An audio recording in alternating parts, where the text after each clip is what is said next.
हम सब ने स्कूल में, खासतौर से मेरी उम्र के लोगों ने तो पढ़ा होगा कि जवाहरलाल नेहरू ने साइंटिफिक टेम्पर की बात की। तो उससे क्या मुसीबत खड़ी हुई भारत देश में कि ये मान लिया गया कि सन 1947 से पहले भारत में साइंटिफिक टेम्पर था ही नहीं। हमें साइंटिफिक टेम्पर क्रिएट करना है, इनकलकेट करना है, और वो सब शिक्षा का उद्देश्य था। और उसका कॉरोलरी उसकी ये थी, प्रतिपक्ष उसका ये था कि कभी साइंटिफिक टेम्पर रहा ही नहीं। तो पीछे का जितना भी है इतिहास, वो जिसको इस्लाम में कहते हैं जहालिया का इतिहास है। किसी को ज्ञान ही नहीं था, मोहम्मद साहब के आने के बाद ही हुआ। तो वही वाली बात कि साइंटिफिक टेम्पर जब भारत में आया तब साइंस, लॉजिक इत्यादि इत्यादि। तो मुझे याद है स्कूल के अंदर सबसे ज्यादा यही सिखाया जाता था कि डेवलप ए साइंटिफिक टेम्पर। अब ठीक है, मैं उस पद्धति में पढ़ा, एक बड़े अच्छे अंग्रेजी स्कूल में गया, तो वो वेस्टर्न साइंटिफिक टेम्पर मैं समझ गया। लेकिन असली साइंटिफिक टेम्पर मुझे कब समझ में आया? वो जब समझ में आया जब मैंने संस्कृत भाषा में कुछ ग्रंथों को, जिनको हम शास्त्र कहते हैं, उनको पढ़ना शुरू किया। और जब उनका क्रम देखा तो मैंने कहा कि अपने मन में मुझे ऐसा आभास हुआ कि जिसको वेस्ट का साइंटिफिक कहा जाता है, ये तो थोड़ा लिमिटेड है, ये बहुत ही बचकाना है, इसकी रेंज बहुत कम है, इसका लॉजिक बहुत छोटा है। और जैसा इन्होंने अभी समझाया, क्यों छोटा है?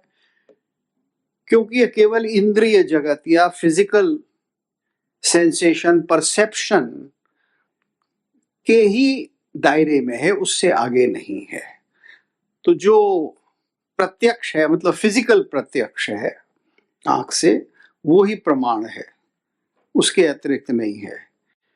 तो जब हम बात करते हैं किसी शास्त्र की, तो हम देखते हैं कि ये शास्त्र क्या होता है, शास्त्र की डेफिनेशन क्या है। शास्त्रम इति शासनोपायम। शास्त्र जो है वो एक डिसिप्लिन को दिखाने का रास्ता है, उपाय है। तो जीवन में कई किस्म के डिसिप्लिन होते हैं। अगर आपको अच्छा खाना खाना है तो आपको खाना बनाना सीखना पड़ेगा, अच्छा शेफ होना होगा। तो वो स्त्रियों में बचपन से ही हो जाता है, तो दे बिकम मास्टर शेफ्स। तो वो उनका शास्त्र है, वो प्रयोग है, वो प्रैक्टिकल है। अब उसके बारे में कुछ चीजें जब लिख दी जाती हैं तो वो शास्त्र हो जाता है। अब ये जो बात है, जो हमें भी सिखाई गई नेहरूवियन एज में और अभी भी चल रही है, वो ये है कि नहीं नहीं, शास्त्र तो लिख दिया गया, शास्त्र जो है वो इस दुनिया से, प्रैक्टिस से संबंध नहीं रखता, वो केवल आदेश से, डोमिनेंस से, बताने से, दूसरों को गवर्न करने से संबंध रखता है। वो उसी प्रकार की ध्वनि है ना, जैसे शेल्डन पॉलोक ने लिखा कि Sanskrit is a language which is meant to dominate others. तो ये सब वही थिंकिंग है, लेकिन वो नहीं है। तथ्य वो नहीं है। तथ्य यह है कि जब एक विशिष्ट एरिया में, डिसिप्लिन में आपने कुछ प्रयोग किया, कुछ सीखा, कुछ करा, कोई विद्या हासिल की, तो जो आपने किया उसको लिखना कि ये कैसे किया गया, कहां कहां हुआ, वो शास्त्र है। तो आयुर्वेद का मतलब ये है कि जब आपने देखा कि वनस्पतियां इतनी हैं, इस वनस्पति से ये लाभ होता है, वो वहां है, ये यहाँ है, इसका ये रूप है, ये सब आपने कैटेगराइज करके लिख दिया। फिर आपने देखा मेरा शरीर क्या है, तो ये त्रिदोषपूर्ण है, इसका आपने एक वो भी ऑब्जर्वेशन पर बना है कि शरीर में 3 प्रकार की धातुएं हैं। वो भी ऑब्जर्वेशन पे आपने जब लिख दिया, तब वो जब उसको संकलित किया तब वो शास्त्र बना। तो शास्त्र वास्तव में प्रयोग से बनता है, प्रयोग शास्त्र से नहीं बनता, उससे केवल डिसिप्लिन होता है, उससे इन्फ्लुएंस होता है, उसकी वृद्धि होती है। तो प्रयोग और शास्त्र एक दूसरे को बढ़ाते रहते हैं। ये पूरा भारत का क्रम रहा है संगीत में, संगीत शास्त्र। अब जब कोई गाएगा और बड़े अच्छे तगड़े गाने वाले होते हैं, के एल सहगल थे, तो वो किसी से पढ़ने थोड़े गए थे, तो उनको देखकर किसी ने लिखा कि अच्छा ऐसे भी गाया जाता है, इतने मंत्र स्वर में भी गाया जाता है, तब वो शास्त्र का अंग हो गया। ये भारत की परंपरा है, ये साइंटिफिक है। और जब आप शास्त्र को पढ़ते हैं तब आप देखते हैं कि ये शास्त्र कैसे पढ़ा जाएगा, इसका भी एक डिसिप्लिन है। और ये भी 1000 साल पहले इसको डिस्क्राइब किया गया। उपादेयस्य संपाठ तदसन्यः प्रतीकनम, ये अभिनव गुप्त ने पूरा लिखा कि कोई किताब को हम कैसे पढ़ें, क्रिटिकल एडिशन कैसे बनाएं, जो लिखा है सामने उसको कैसे एग्जामिन करें, चैप्टर 1 और चैप्टर 10 और चैप्टर लास्ट को रेकंसाइल कैसे करें। ये सारी चीजें होती थी। क्यों? क्योंकि प्रैक्टिकल विद्या थी। मेटाफिजिक्स जिसको इन्होंने बताया और आत्म का दर्शन जो इन्होंने कहा, तो वो इम्प्रैक्टिकल या थ्योरी नहीं थी, वो भी एक अनुभूति थी, वो भी एक एक्सपीरियंस था। हाँ, वो सबको नहीं होता है। आत्म का अनुभव तो बुद्ध को हुआ, शंकराचार्य को हुआ, जो असंप्रज्ञात समाधि में प्रवेश कर चुका है, जो उस श्रेणी तक चला गया है, वो देखेगा। समाधि के द्वारा उसको दर्शन होगा, वहां उसको प्रत्यक्ष होगा, मुझे नहीं होगा। तो ये श्रेणियां हैं कि हम कहाँ रह रहे हैं, कैसे रह रहे हैं। जैसे इन्होंने बार बार कहा कि एक शरीर है, स्थूल शरीर है, फिर एक सूक्ष्म शरीर है, फिर उसके बीच के कई लेवल्स हैं। अब भारत में इन सब के ऊपर विचार हुआ है और इन सब के शास्त्र बने, और इनका अंतःसंबंध क्या है। भोजन है तो भोजन खाते समय आप वस्त्र पहने, कितने पहने, न पहने, ये भी उससे मतलब संबंध रखता है। और फिर अगर पहने तो उसका रंग क्या हो, फिर कहाँ आप बैठे हैं, किस मतलब से आप ये कार्य कर रहे हैं, उत्सव है या केवल घर में रहना है। तो रंग का जीवन से क्या संबंध है, इस पर भी विचार है और इसका भी शास्त्र है। इसीलिए काम शास्त्र में 64 कलाएं जो बताई गई हैं, तो वो बिल्कुल फिजिकल लाइफ के बारे में, वो स्पिरिचुअल लाइफ के बारे में नहीं है, लेकिन वो हमारी जीवन की हर अवस्था से संबंधित है। गृहस्थ में ऐसा होगा, लेकिन ये 64 कलाएं ब्रह्मचर्य यानी जब आप कहीं सीखने गए तब इनका उपयोग नहीं होगा, इनका वानप्रस्थ में नहीं होगा, इनका संन्यास में नहीं होगा। क्यों? क्योंकि आत्मा का या आत्मदर्शन का अपना स्थान है। अब ये अलग अलग लेवल्स बड़ी लॉजिकली, जिसको हम कहेंगे scientifically, with perfect scientific temperament रखे गए, और इसका प्रमाण हमारे जितने भी ग्रंथ हैं वो सारा का सारा प्रमाण उसके है। उसके अंदर ये सारी वैरायटी है। लेकिन इस सब को जोड़कर पर्पस ऑफ लाइफ क्या है, यानी ये सब कुछ हमने, मान लीजिए ज्ञान हमको हो गया है या हमें ज्ञानियों से सुनकर ये पता लग गया, तो हमारे किस मतलब का है, किसी मतलब का है भी या नहीं है। और जीवन फिर कैसा बनाएं, अगर मतलब इसमें से क्या निकालें, तो वो बड़े स्पष्ट रूप में भारत में रख दिया गया कि 4 पर्पस हैं लाइफ के, धर्म अर्थ काम और मोक्ष। मोक्ष पहले अलग नहीं था, पहले मोक्ष को धर्म का ही एक अंग माना गया, बाद में उसके 4 हिस्से कर दिए गए, लेकिन वास्तव में धर्म अर्थ काम 3 रहे। अब ये आपका पर्पस है। आजकल लोग बात करते हैं I live by the constitution, अंग्रेजी पढ़े लिखों के लिए कॉन्स्टिट्यूशन, फिर जिन्होंने अनुवाद पढ़ लिया उनके लिए संविधान। संविधान ही मेरी मनुस्मृति है, ऐसा बहुत से विद्वान कहते रहते हैं। और ये कॉन्स्टिट्यूशन जो है उसमें पर्पस ऑफ लाइफ कहीं डिफाइंड नहीं है।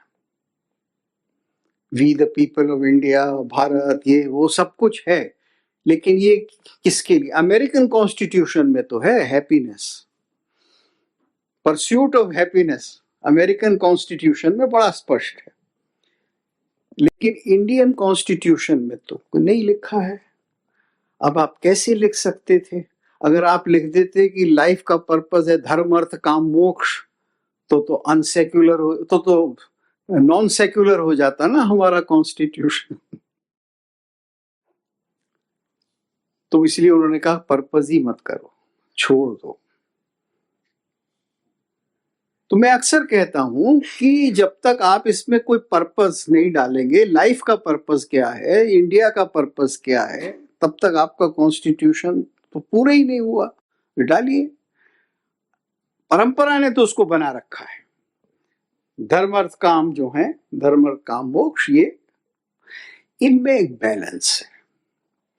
अक्सर हम क्या गलती कर जाते हैं, अभी भी कर रहे हैं, वो ये है कि हमने मोक्ष को या आध्यात्मिक जीवन को सर्वोपरि रखा और कहा, और फिर 19वीं शताब्दी में जब अंग्रेजों से और यूरोपियन से हमें एक लोहा लेने की बात आई और अपने आप को अलग कहने की बात आई, तो हमने कहा भाई हम तो महान हैं क्योंकि हम आध्यात्मिक हैं।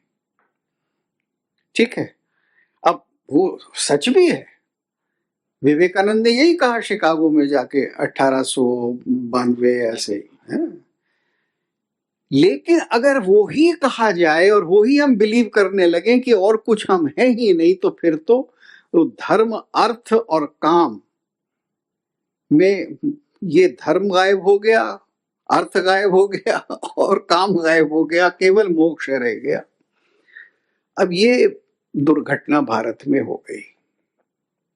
हमने अपने आप को परम आध्यात्मिक माना और ये माना कि हर चीज का आधार जो है वो आत्मा या अध्यात्म है। इसमें कोई संशय नहीं कि आत्म सर्वोपरि इस तरह से है कि वो बेसिक है। और महाभारत में ऐसा आता है, एकम त्यजेत कुलस्यार्थे, कि व्यक्ति का एक का इंटरेस्ट जो है वो परिवार के कारण छोड़ दो। एकम त्यजेत कुलस्यार्थे ग्रामार्थे कुलम त्यजेत, ग्राम के कारण, ग्राम के भले के कारण फैमिली या कुल का इंटरेस्ट छोड़ दो। और ग्रामम त्यजेत जनपदस्यार्थे, जनपद के यानी नेशन के या बहुत बड़े एक राज्य के खातिर हम अपने गांव का या शहर का इंटरेस्ट छोड़ दें। और आत्मार्थे पृथ्वी त्यजेत, और आत्म के लिए पृथ्वी को भी छोड़ दो।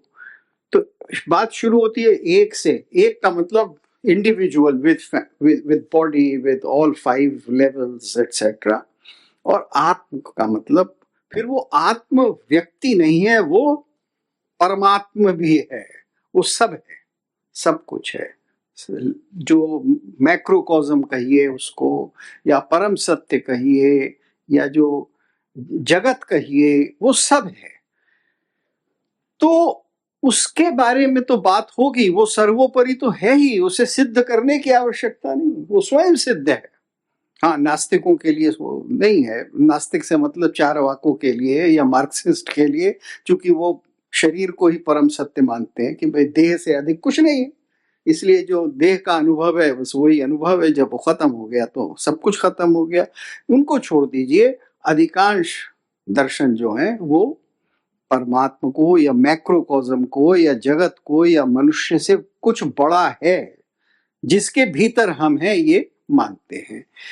तो जब हम भारतीय दृष्टि की समग्रता को देखेंगे और फिर आज अपना आधुनिक काल बनाएंगे, तब हमको इस ऋषि इंटेलिजेंस की जरूरत पड़ेगी। ऋषि इंटेलिजेंस का मतलब क्या है? ये भारत की ज्ञान परंपरा। यदि जैसे मैंने 4 पुरुषार्थों की बात की और इनके साथ प्राचीन काल में उन्होंने 4 अवस्थाएं जोड़ी थी मनुष्य की, 4 स्टेजेस ऑफ लाइफ, ब्रह्मचर्य, गृहस्थ, वानप्रस्थ और संन्यास, और उसी के साथ फिर उन्होंने 4 वर्ण भी जोड़े थे। तो उन सब में जो सच्चाई है वो आज आप लीजिए, उन सब का जो तत्व है वो आज आप लीजिए और फिर सोशल ऑर्डर को बनाइए। क्योंकि सोशल ऑर्डर तो आज है जैसा है, कॉन्स्टिट्यूशन तो अब बन गया, राइट और रॉन्ग आप उसको उठाकर फेंक नहीं सकते, आप उसको रिफॉर्म, रीराइट, ट्रांसफॉर्म यही करेंगे ना। तो ट्रांसफॉर्म करने के लिए फिर प्रेरणा और अपने आप को पहचानने की कैपेसिटी कहां से आएगी? वो कॉन्स्टिट्यूशन से नहीं आएगी, वो इसी ऋषि इंटेलिजेंस से आएगी। वो हमारी वेद से लेकर आधुनिक काल तक जो मनीषी हुए हैं उनके वचनों से, उसको समझने से आए। तो ये ऋषि इंटेलिजेंस का जो परस्यूट है ये वास्तव में अपनी बौद्धिक परंपरा को समझने का है। एक बात और कहकर मैं समाप्त करता हूं। ये बहुत अच्छी बात है कि इस ऋषि परंपरा, ऋषि इंटेलिजेंस के लिए जो लोग अब काम कर रहे हैं वो मॉडर्न साइंटिफिक बैकग्राउंड से ज्यादा आते हैं, यानी वो इंजीनियर हैं, डॉक्टर हैं, इंफॉर्मेशन टेक्नोलॉजी के हैं या इस तरह के लोग हैं। अब इसके भी 2 कारण हैं। एक तो मेरे जमाने से ही जो फिसड्डी होते थे वो आर्ट्स में जाते थे और जो ब्राइट होते थे वो साइंस में जाते थे, तो ये भी सच है। तो इसलिए अब जो ब्राइटर्स हैं उन्होंने ये समझा कि भाई हम ब्राइट बनने चले थे लेकिन वो कुछ गड़बड़ हो गई ना हम क्या कहूं ना घर के रहे ना घाट के रहे। तो इसलिए वो सच को पहचानने लगे कि केवल इंजीनियर, केवल मेडिसिन, केवल जो साइंटिफिक चीज, और अगर आज की भाषा में कहें तो केवल विकास, वो काफी नहीं। क्योंकि अब पता लगा कि विकास की सीमाएं हैं, क्योंकि विकास तो दैहिक विकास हो रहा था ना। तो आपको अब जब और विकास चाहिए तो उसमें ये सारे लेवल्स जिनकी इन्होंने बात की, ऋषि इंटेलिजेंस जो सब चीजों को देखता है, और ये ऐसा है कि ये दृष्टि केवल भारत में नहीं रही, ये बाहर भी रही। जो संसार की बहुत उत्कृष्ट संस्कृतियां रही हैं और उनके जो ग्रंथ हैं या उनके जो कलाकृतियां हैं उनसे ये स्पष्ट होता है कि मनुष्य को सर्वोपरि नहीं माना है। देखिए, जिसको मॉडर्न साइंस कहते हैं या साइंटिफिक टेम्परामेंट कहते हैं या फेबियन सोशलिज्म कहते हैं या मार्क्सिस्ट कल्चरल फिलॉसफी कहते हैं, ये सब मानव केंद्रित है, एंथ्रोपोसेंट्रिक है। मनुष्य को ही सर्वोपरि मानती है कि the fulcrum of existence is man, मनुष्य के लिए। तो पुरानी संस्कृतियों में ये नहीं था, बल्कि ये पाप समझा जाता था। ह्यूब्रिस, ग्रीक तो इसको ह्यूब्रिस कहते थे, कि ऐसा सोचना ही मृत्यु को या देवताओं के प्रकोप को बुलाना है, क्योंकि आप अपने बारे में गलती कर रहे हैं, और जब अपने आप को आप पहचानेंगे नहीं, भ्रम में रहेंगे, तो फिर आपका नाश ही होगा। इसलिए पुरानी संस्कृतियों में ये सारी चीजें हैं। अभी इन्होंने बात की मन की और शरीर की, तो ग्रीक मेडिसिन में, जो कि भारतीय मेडिसिन से बहुत प्रभावित था, तो पसीखी यानी साइकी और फिजिकी यानी शरीर, उन दोनों का संबंध है। दोनों एक दूसरे को मैनिपुलेट करते हैं, और यही आयुर्वेद भी यही कहता है। और इन्होंने ये कहा कि अगर आप पूर्व जन्म मानते हैं तो पूर्व जन्म के कर्म और संस्कार भी आपके रोग के कारण हैं, क्योंकि कर्म सिद्धांत अगर आप मानेंगे, कर्म को सर्वोपरि मानेंगे, तो जितने भी भारतीय दर्शन हैं उन सब की कुंजी आपको मिल जाती है। कर्म मानेंगे तो पुनर्जन्म होगा, क्योंकि बिना कर्म के सिद्धांत को माने पुनर्जन्म के सिद्धांत को आप नहीं मान सकते। जो आप पहले कर चुके हैं फिर दोबारा कर रहे हैं, यही तो बात है, चाहे इस जीवन में कर रहे हैं या जीवनों की श्रृंखला में कर रहे हैं। तो इसलिए अगर वो मानेंगे तो आज जो मैं कर रहा हूं, वो जो अब तक किया है, चाहे इस जन्म में अथवा पुराने जन्मों में, उस सब का परिणाम है। और आगे जो मैं बनूंगा वो आज जो मैं कर्म करूंगा उसके कारण बनूंगा। तो ये जो सिद्धांत है, ये प्राथमिक सिद्धांत है, और ये बहुत जल्दी हमारे विचारधारा में, इतिहास में, हमारे दर्शनों में आ गया, बहुत जल्दी आ जाता है। यानी यज्ञ का कर्म जो है वहीं से आ जाता है, क्योंकि उसी से सृष्टि है। यज्ञ से ही देवता बने हैं, देवताओं के लिए हम यज्ञ करते हैं, और यज्ञ के द्वारा हम वही जो एक चक्र चल रहा है उसका हिस्सा बनते हैं। तो ये भारतीय दर्शन, भारतीय दृष्टि रही है। अब इस दृष्टि को आधुनिक जीवन में हम कैसे लाएं, ये सबसे बड़ा सवाल है। जब ऐसी अनेक पुस्तकें लिखें जाएंगी, जब ऐसे अनेक प्रतिभाशाली व्यक्ति पुस्तकें लिखेंगे, तो ये बात बिल्कुल साक्षात हो जाएगी। धन्यवाद। Good afternoon. So my question would be in English, and I would like to ask Bharat Gupta first. So you explained quite well that India did not see spirituality and materiality as two distinct domains, how they work together.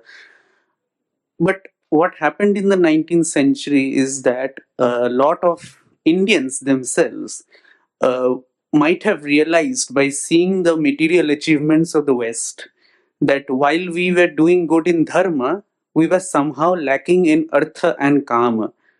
So that is why even a lot of Sanskrit Pandits, for example, were themselves on their own asking the British government to introduce English educational institutions in India. So, for example, I come from Kolkata.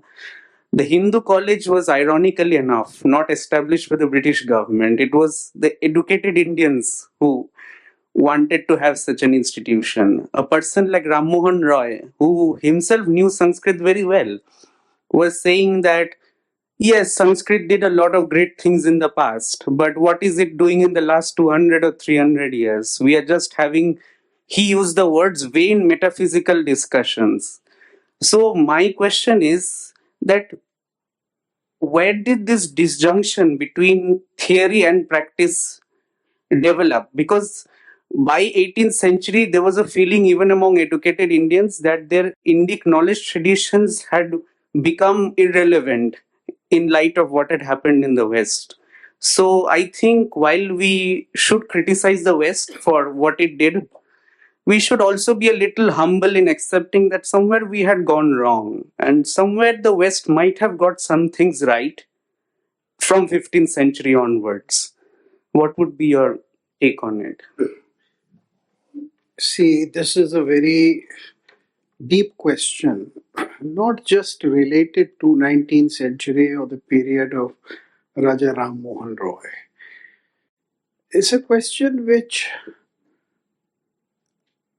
can be asked in the context of the whole civilizational decline of India and decline in various institutions of India. And then the question is, when did it begin? What time? Now, it's very easy to say that Islam conquered and it destroyed our universities and our institutions and so hence. But then somebody would very simply ask that why did Islam conquer? If the Greeks did not conquer, if not the Persians didn't conquer, or if Central Asians like Kanishka, etc., they didn't conquer in the sense they didn't subjugate, then what happened then? So you see, these are very vital questions relating to various periods of Indian history. Not just that particular period of 19th century. Of course, in 19th century, what developed for the first time in India was a global view. You see, we were not conscious of what was happening in Europe, say in 8th century. Even Aurangzeb punished his own teacher by asking him to leave Delhi because Aurangzeb wrote a letter to him and said that you didn't teach me how the great monarchs of Europe ruled. You only taught me Quran. A very surprising letter. So people were always aware that there was something in the outer world. But in 19th century, once there was the subjugation of the Indian people as a whole, then people said, look, it's very simple. They have better guns. They have better technology. And what to talk of 19th century, I remember when this famous intellectual who wrote this book, Clash of Civilization, Huntington, yeah, he came here in Rajiv Gandhi Foundation and gave a lecture and I attended it. And he said, we conquered you because we had better guns. We conquered the whole world because we had gunpowder and ships and better technology. Now, it is true that technology, powerful technology, was developed in Europe.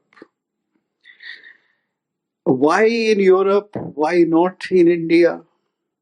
Now, these questions cannot be answered so simply. They cannot be answered in terms of just a period or how some king made a mistake. I mean, what was the mistake that the Vijayanagar Empire made and it got destroyed by the 5 small Bahmani kingdoms?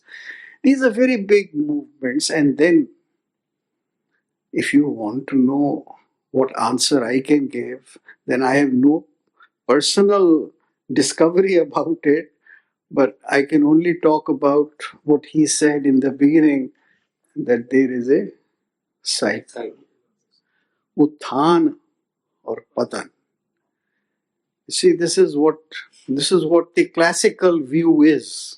Aristotle also said, what is drama or what is tragedy? Cycle of fortune, rise of fortune and fall of fortune. But what is most important is the formulation of the principles of life. And the principles of life in India are very well formulated in terms of the 4 or 3 purusharthas. Dharma, artha, kam, moksha. If there is an imbalance between dharma, artha and kam, then things will not be right. And you would be surprised to know that the text which says that there should be a perfect balance between dharma, artha and kam is not a so-called spiritual text like some sutra, Brahma Sutra, etc., but it is Kam Sutra. Yes. In the end of the first chapter, this is, I forget right now the sutra, but this is what he says, that whenever you are pursuing one out of the three, because he enumerates three only, you should not neglect the other two. तो अब काम का आनंद लीजिए, लेकिन इतना नहीं कि आपका घर ही लुट जाए. So I think something must have gone wrong when the decline of Indian civilization began. It began around 7th, 8th century. Maybe we became too much preoccupied with moksha. Self-obsessed. Huh? Self-obsessed भी होगा. With going within and not losing the grip of the outer world. ये balance टूट गया और वो balance आज भी टूटा हुआ है, उसको हमें रिस्टोर करना है.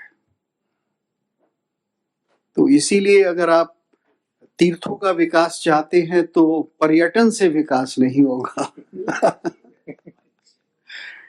इसी तरह से जितनी भी शिक्षा का विकास चाहते हैं तो केवल स्किल से या केवल धन कमाने से नहीं होगा. उस पे चारों चीजें, all four ends of life रहेंगे. देखिए, the greatest beauty, I just take half a minute because it's very important to say. आम आदमी ये कहता है कि सन्यास आश्रम जो है वो सर्व से ऊंचा है, लेकिन महाभारत कहता है कि नहीं, गृहस्थ सबसे ऊंचा है. मनुस्मृति भी यही कहती है. मनुस्मृति भी ये कहती है. गृहस्थ आश्रम को सबसे खासकर बताया गया, उत्तम, सर्वोत्तम. अच्छा, उसका रीजन बड़ा सिंपल है कि उससे ही बाकी तीन का पोषण होता है. ये भी लिखा है, क्योंकि वो तीनों का पोषण करता है, इसलिए वो सबसे ऊंचा है. अब तीनों का पोषण करता है तो ऐसे ही नहीं कर लेता.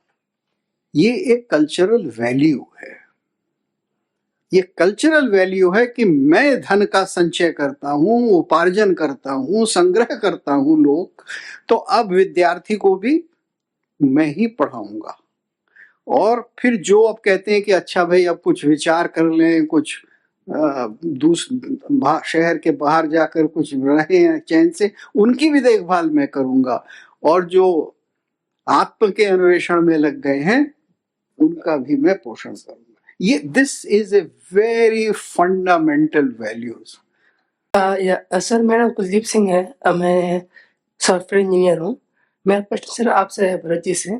आपने बताया कि सर जीवन के 3 उद्देश्य हैं, काम, धर्म और अर्थ. काम समझ में आता है, अर्थ समझ में आता है. धर्म थोड़ा सा बताएंगे, धर्म की परिभाषा क्या है एक्चुअल में?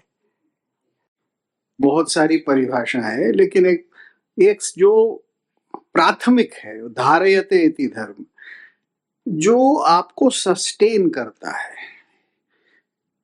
यानी जो आपको जिंदा रखता है, जो आपको समृद्ध बनाता है. और दूसरा भी अर्थ यह है कि जो आपने एडॉप्ट किया है, धारण किया है, रास्ता आपने चुना है. ये दोनों धर्म है. अब धर्म में और मॉरल इंजंक्शन में सीधा सा फर्क है. मॉरल इंजंक्शन या scriptural injunction black and white में लिखी है. Thou shalt not kill, thou shalt not covet your neighbour's wife. ठीक है, तो ऐसी भी चीजें लिखी हैं, पसंद आए आपको या ना आए. लेकिन ये ब्लैक एंड व्हाइट में जो लिखा है ऐसा भारतीय ग्रंथों में नहीं लिखा है. भारतीय ग्रंथों में बात को कई ऑप्शंस देकर लिखा है. जैसे सत्यम ब्रूयात प्रियम ब्रूयात, न ब्रूयात सत्यम अप्रियम. सत्य बोलो, प्रिय बोलो, कड़वा मत बोलो. प्रियम अपि नान्यतम ब्रूयात, जो अच्छा लगता है वो झूठ भी मत बोलो. धर्मो एषः सनातनः। तो अब सीधा सा सवाल किसी ने पूछा सच क्या है, तो उन्होंने इतनी सारी बातें बता दी कि कड़वा नहीं होना चाहिए, बोलो तो लेकिन कड़वा मत बोलो, लेकिन फिर प्रिय बोलो तो झूठ इतना प्रिय ना कर दो उसको कि वो झूठ बन जाए। अब ये दृष्टि क्यों है? ये दृष्टि इसलिए है कि धारयते इति धर्म, कि इस समय इस एक्शन को करने से मैं अपना बचाव कर पाऊंगा या अपनी समृद्धि कर पाऊंगा या नहीं, ये निर्णय करना धर्म है। सन्यासी के लिए स्त्री का स्पर्श वर्जित है, लेकिन अगर कोई स्त्री उसके सामने नदी में डूब रही हो तो सन्यासी का धर्म है कि वो कूद के उस स्त्री को बचाए, और बचाएगा तो उसका आलिंगन करेगा, स्पर्श के आलिंगन करके, और फिर उसको ऊपर लाएगा।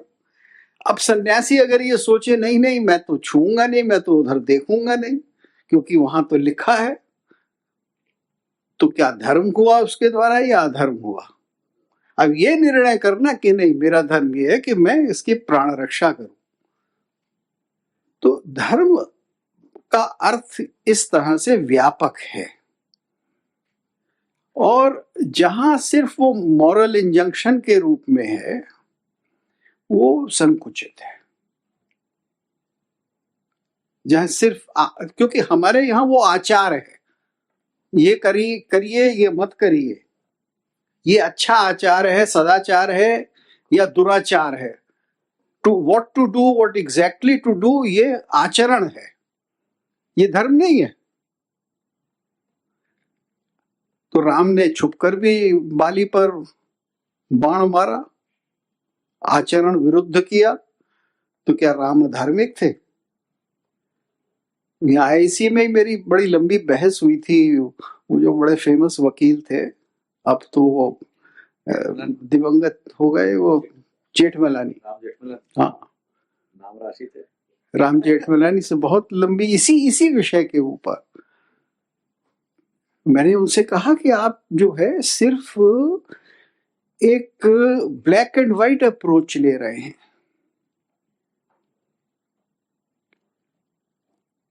इसलिए वो जरूरी था, वो धर्म की स्थापना के लिए जरूरी था।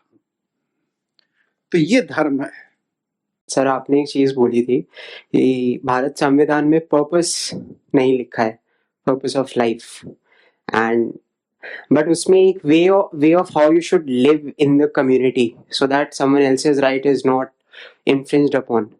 तो सर अगर वो धर्म शास्त्र नहीं है तो उसको हम किस तरीके से परसीव करें संविधान को? आज सन 50 में जो अनाउंस हुआ वो संविधान कहला रहा है,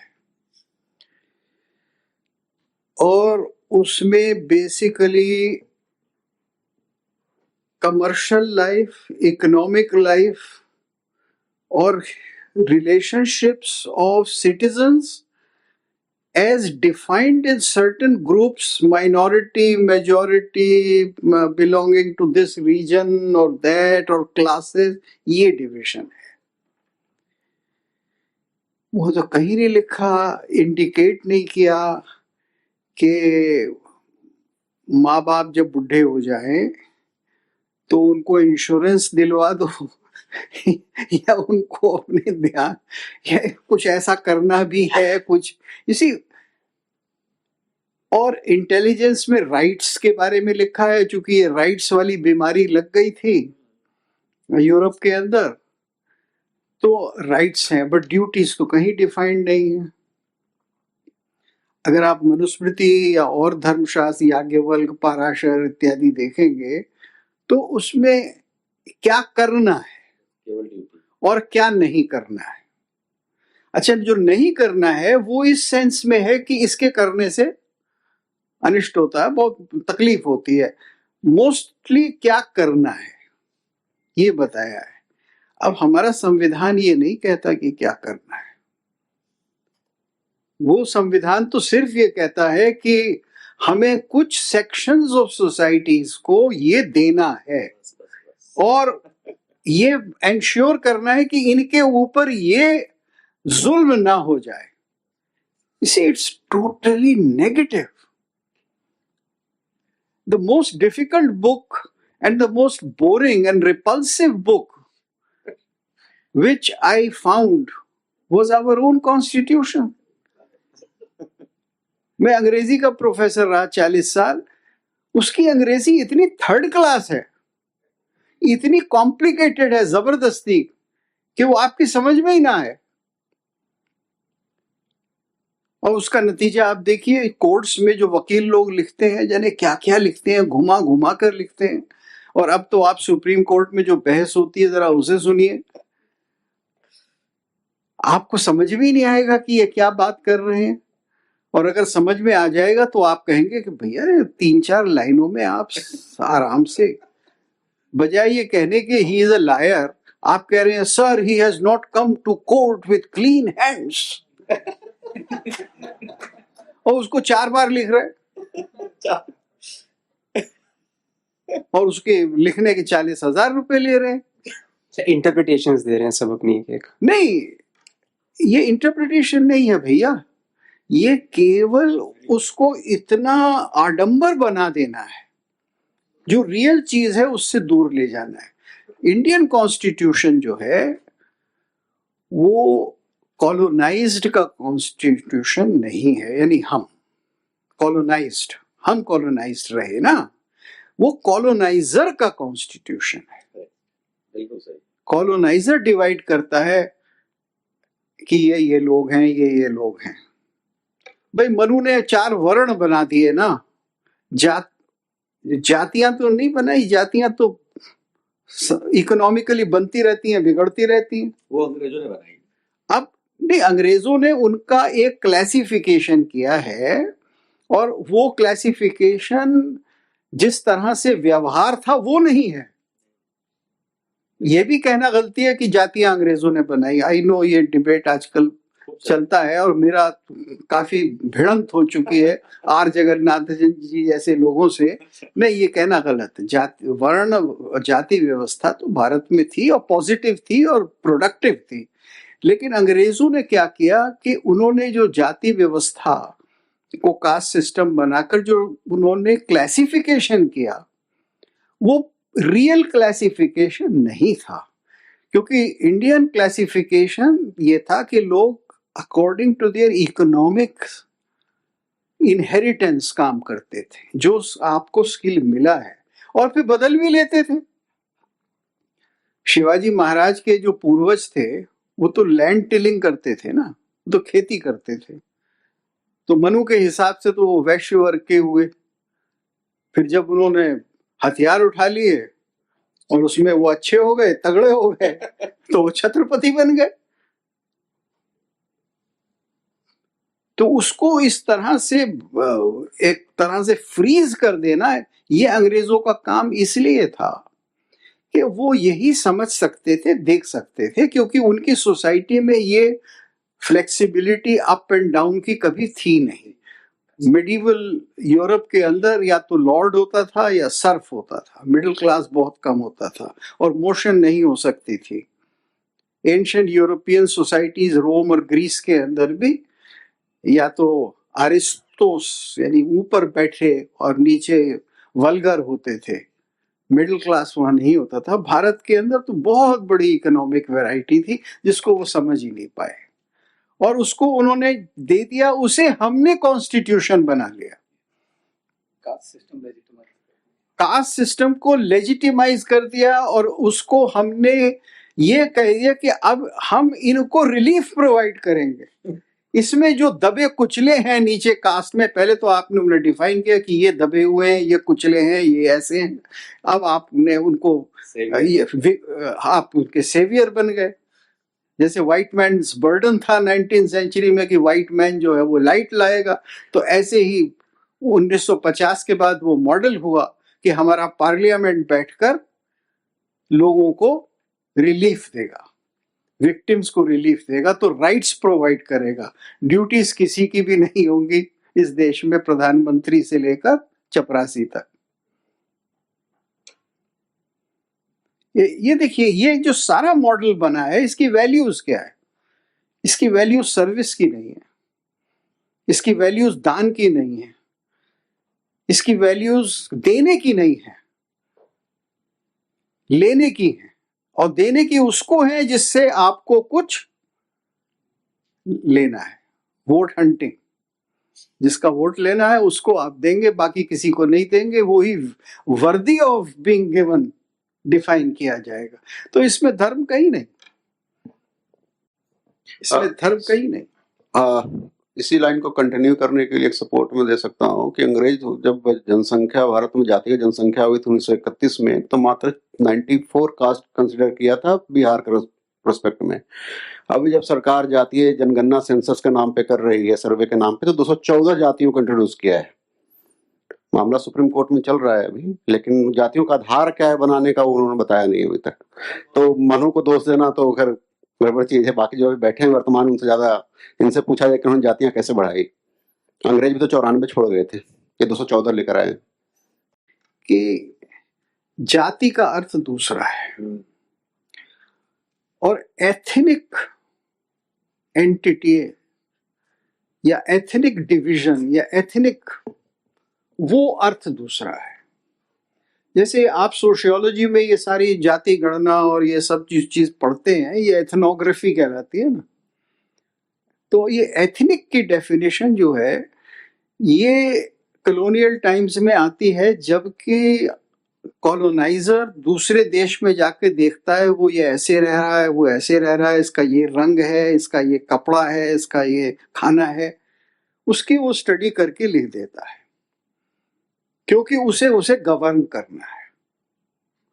और गवर्नेंस का जो सिद्धांत होगा वो ये होगा कि मैं इसको कहाँ दबा सकता हूँ, मैं इसको कहाँ खरीद सकता हूँ। क्योंकि आप जो हैं वो एक एक्सप्लॉइट करने वाले के रूप में हैं, आप शासन करने वाले के रूप में हैं। तो उन्होंने अपने हिसाब से ये सब किया। और आज भी आपको पता है कि दुनिया की सबसे बड़ी साइट जहाँ ट्राइब्स और लोगों के बारे में डिस्क्रिप्शंस और सारी चीजें मिलेंगी, वो कहाँ है? Joshua project. क्रिश्चियन मिशनरीज का एक जोशुआ प्रोजेक्ट है, जो मेरे ख्याल से सॉल्ट लेक सिटी या ऐसे कहीं है उसका स्थान। तो अगर मान लीजिए आइसलैंड में भी कहीं 10 लोग ऐसे हैं कि जो दूसरों से भिन्न हैं, तो उन 10 के बारे में आपको विवरण जोशुआ प्रोजेक्ट की साइट पे मिलेगा। उसमें से कितने ईसाई बन गए हैं ये भी मिलेगा, कितने नहीं बने हैं या कितनों को बनाना है, ये सारी चीजें मिलेंगी। सो ये एक गवर्नेंस का तरीका है। अब जब तक आप भारत में हम लोग ये विचार करना बंद नहीं करते कि कल्याण लोगों को टुकड़े डालने से नहीं होगा, कि आप ऐसे हैं तो चलिए ये कंसेशन आपका, आप माइनॉरिटी हैं तो आपको ये दिया जाएगा, आप हाफ माइनॉरिटी हैं तो आपको ये दिया जाएगा। और ये इस तरह से आप करेंगे तो ये ना तो भारत की परंपरा है, और ये सिविलाइजेशनल आधार अच्छे सिविलाइजेशंस का कहीं रहा नहीं है।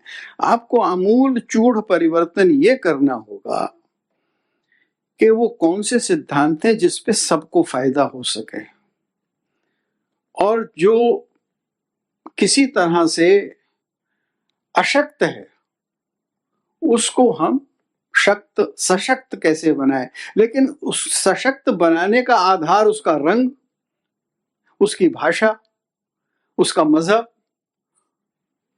उसकी क्या कहते हैं खान पान, ये नहीं हो सकता, क्योंकि ये अशक्ति का आधार नहीं होते।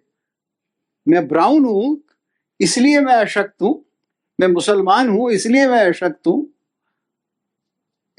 ये तो नहीं हो सकता ना।